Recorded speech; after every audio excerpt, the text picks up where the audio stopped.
आप लोगों को समझने की जरूरत है कि बाबा साहब ने वोट का अधिकार दिया और वोट के माध्यम से भी बराबरी का अधिकार दिया। अनुच्छेद 325 में बाबा साहब ने कहा कि किसी भी तरह का जात धर्म लिंग के आधार पे वोट के उसमें कोई भेदभाव नहीं किया जाएगा। सोचिए कितनी बड़ी बात हुई। आपको बराबरी पे, चाहे आप कोई बहुत बड़ा अमीर है उसकी भी वैल्यू वही है, आप बहुत गरीब हैं उसकी भी वैल्यू वही है, और इसके माध्यम से आपको अपना सेवक चुनने का अधिकार दिया गया। लोकतंत्र में सेवक चुनने का अधिकार दिया गया कि अपना सेवक बनाओ, और सेवक सही काम नहीं करता है तो 5 साल में उसको चेंज कर दो। लेकिन अगर ये लोकतंत्री व्यवस्था नहीं रह गई तो, अगर लोकतंत्री व्यवस्था जो चल रही है जिसमें आपको वोट देने का, अपना सेवक बनाने का पावर दिया है बाबा साहब ने, ये संवैधानिक व्यवस्था में जिस तरह की व्यवस्था चल रही है,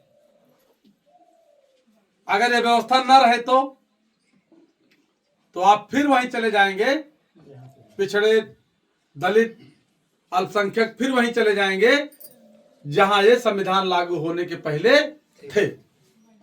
गलत गलत बताइए।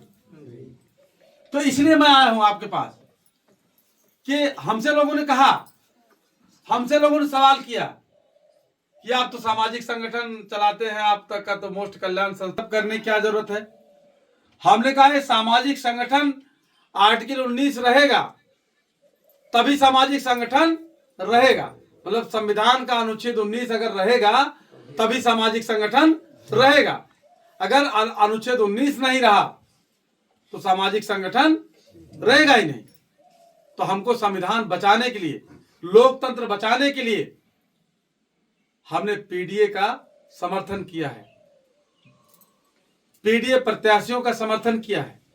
उसी अनुक्रम में आपके बीच आए हैं कि आपके प्रतापगढ़ में भी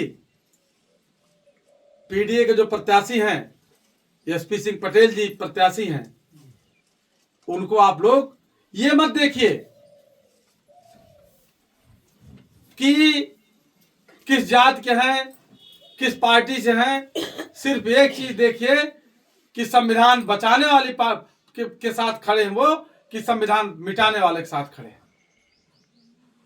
बस इतना क्लियर हो जाए तो आप संविधान बचाने वाले के साथ जो है खड़े होइए, और संविधान बचाने वाले की बात करने वाले को आप वोट दीजिए। आप वोट करिए संविधान बचाने वाले को। आप लोगों को समझाने बताने के लिए मैं यहां आया कि लोकतंत्र ही ना होता, संविधान ना होता तो हम लोग बराबरी पे ना होते। और अगर आज बराबरी पे हैं तो निश्चित है, श्योर है, ये भी बात है कि जो लोग ऊंचे अपने आप को समझते थे, संवैधानिक व्यवस्था बराबरी पे हमारे आ गए हैं, वो फिर चाहते हैं कि उनकी वो वाली व्यवस्था कायम हो। इसके पहले जो संविधान लागू होने के पहले जो विधान भारत में लागू था, इंडिया में लागू था, उत्तर प्रदेश में लागू था, वो विधान वो फिर चाहते हैं कि वो विधान लागू हो। और उस विधान को लागू करने के लिए संविधान को खत्म करना पड़ेगा। क्यों? क्योंकि संविधान के अनुच्छेद 13 में बाबा साहब ने लिखा है कि ऐसी कोई रूढ़ परंपरा विधि कानून जो मूल अधिकारों का उल्लंघन करती है वो शून्य हो जाएगी।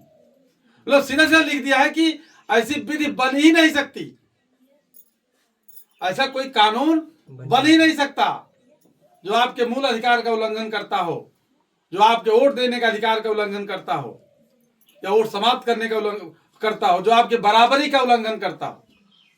तो क्या करना पड़ेगा भाई? बाबा साहब आर्टिकल अनुच्छेद 13 में लिख रहे हैं कि ऐसी कोई विधि परंपरा रूढ़ संसद नहीं बना सकती, ऐसा कोई कानून नहीं बनाया जा सकता जो गैर बराबरी की बात करे, जो असमानता की बात करे।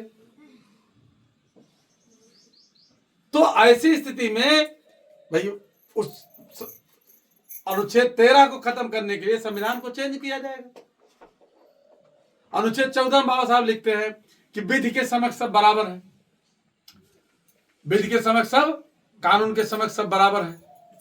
और जो व्यवस्था पहले लागू थी वो लोग ऊंच नीच की व्यवस्था लागू करना चाहते हैं, तो उसके लिए आर्टिकल 14 हटाना पड़ेगा ना। तो हटाने के लिए भाई सरकार में अब इस तरह की बातें चल रही हैं, इस तरह की चर्चा चल रही है, इस तरह की संभावनाएं व्यक्त की जा रही हैं, और अभी संविधान जलाया गया।